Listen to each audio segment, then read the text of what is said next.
Where did the border go? Hello, this is Reinhard von Hennings. Where did the border disappear? You see behind me the map between Italy and Switzerland, and there are lines put in which is the border. But right now, there is a part of the border uncertain. The border had disappeared. Historically, this part of the border on the Matterhorn was defined by how the water flows. So the glacier one would go this way, the glacier would go that way, and depending on if the water would flow to Italy or the water would flow to Switzerland, this would determine if you're on Swiss territory, water flows to Switzerland, or on Italian territory, water flows to Italy.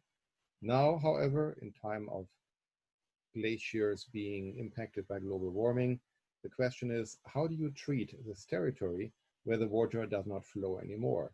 In other words, if the water flows in a different way, is this now a part of Italy or is this a part of Switzerland? This is not an academic question. Imagine you live on a house which out of a sudden is part of a different territory. Exactly that is what's happening. Around the year 1984, an Italian gentleman bought a house, used it as a restaurant, and happily served customers in the winter and in the summer who either go skiing there or go hiking. However, now 2/3 of his house are in what Switzerland claims to be Swiss territory, and only 1/3 is left in Italy. How is this matter being resolved? That's a real question, and the future will tell us how this matter will be resolved.